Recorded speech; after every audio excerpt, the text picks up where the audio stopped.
ঈদের 2 রাকাত নামাজ এখন সরাসরি আপনাদেরকে আদায় করে দেখাবো, কারণ ঈদ 1 বছর পর পর আসে। এজন্য ঈদের নামাজ কিভাবে পড়তে হয়, ঈদের নামাজে কি কি পাঠ করতে হয়, বিশেষ করে ঈদের নামাজের তাকবীরগুলোর সময় হাত কিভাবে উঠাতে হয়, কিভাবে চাড়তে হয়, কিভাবে বাঁধতে হয়, তা অনেকেই জানেন না বা অনেকেই ভুলে যান। এই জন্য ঈদের নামাজ এখন সরাসরি আপনাদেরকে আদায় করে দেখাবো। আপনারা দেখতে থাকুন, ইনশাআল্লাহ যারা জানেন না শিখে নিতে পারবেন। আর শেয়ার করে দিলে হাজারো লাখো কোটি মানুষ ঈদের নামাজ সম্পর্কে জানতে পারবে, শিখতে পারবে, আপনারা অনেক নেকিও পেয়ে যাবেন। তো এখন আমি ঈদের নামাজ সরাসরি আদায় করে দেখাবো, আপনারা দেখতে থাকুন। সর্বপ্রথম ঈদের নামাজ পড়ার জন্য ওযু সহ পবিত্র হয়ে যখন আপনি ঈদগাহে যাবেন, তখন ঈদের নামাজের নিয়ত করতে হবে। আপনি ঈদের 2 রাকাত ওয়াজিব নামাজ ইমাম সাহেবের পিছনে পড়ার জন্য ঈদগাহে গিয়েছেন, সেটা তো আপনার অন্তরে রয়েছে, এটাই আপনার নিয়ত হয়ে গেছে। মুখে উচ্চারণ করে এক্সট্রা নিয়ত করার কোনো প্রয়োজন নেই। ঈদের 2 রাকাত ওয়াজিব নামাজ শুরু করতেছি, আপনারা দেখতে থাকুন। আল্লাহু আকবার। سبحانك اللهم وبحمدك وتبارك اسمك وتعالى جدك ولا إله غيرك. الله أكبر. الله أكبر. الله أكبر. أعوذ بالله من الشيطان الرجيم. بسم الله الرحمن الرحيم.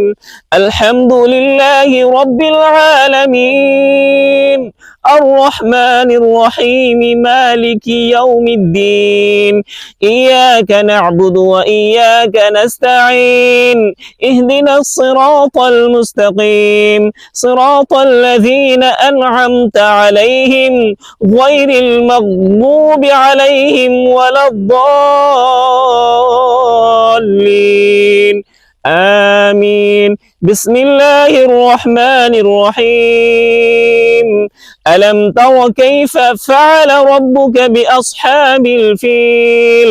ألم يجعل كيدهم في تضليل وأرسل عليهم طيرا أبابيل ترميهم بحجارة من سجيل فجعلهم كعصف مأكول. الله أكبر. سبحان ربي العظيم. سبحان ربي العظيم. سبحان ربي العظيم. سمع الله لمن حمده ربنا لك الحمد حمدا كثيرا طيبا مباركا فيه. الله أكبر. سبحان ربي الأعلى.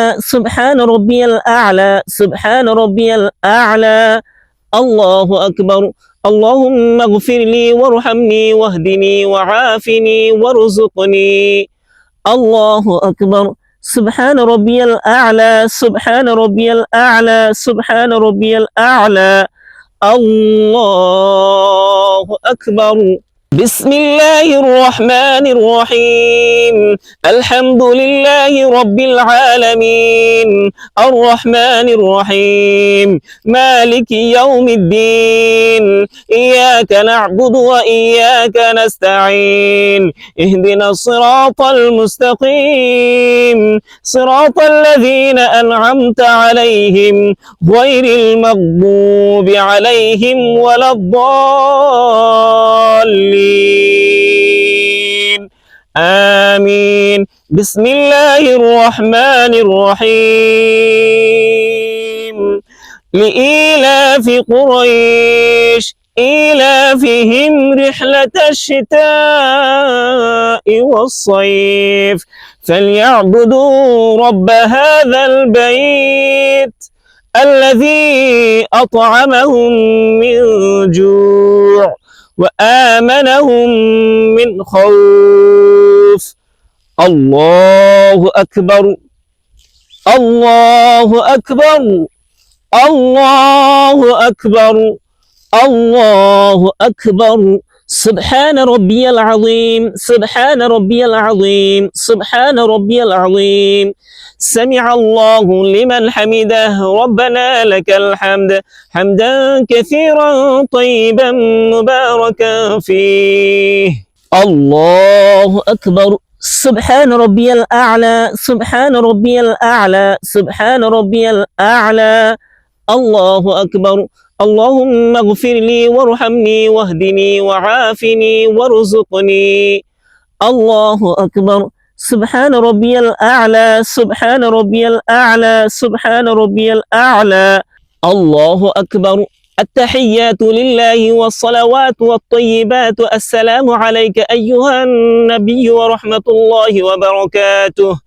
السلام علينا وعلى عباد الله الصالحين.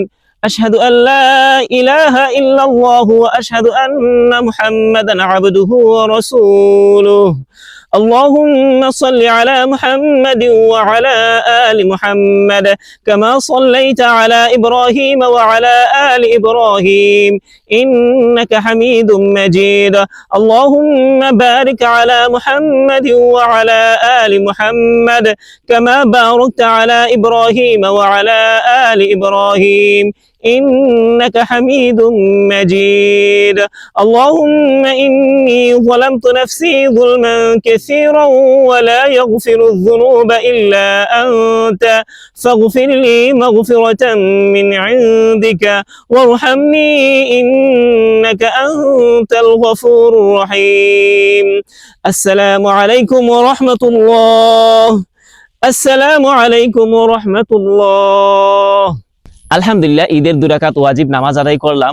অতিরিক্ত তাকবীর বললাম প্রথম রাকাতে 3টি এবং দ্বিতীয় রাকাতে 3টি, মোট 6টি অতিরিক্ত তাকবীর বললাম।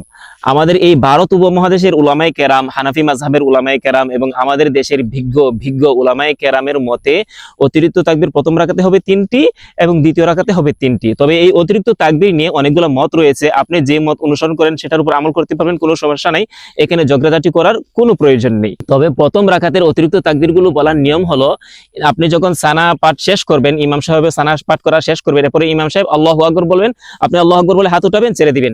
এরপরে দ্বিতীয়বার ইমাম সাহেব আল্লাহু আকবার বলে হাত উঠাবেন, আপনি হাত উঠাবেন, ছেড়ে দিবেন। এরপরে ইমাম সাহেব তৃতীয়বার আল্লাহু আকবার বলবেন, আপনি হাত উঠাবেন, হাত বেঁধে নেবেন। শেষ প্রথম রাকাত। এরপরে দ্বিতীয় রাকাতে যখন সূরা ফাতিহা পড়বেন, সূরা ফাতিহার সাথে অন্য একটি সূরা মিলিয়ে নেবেন।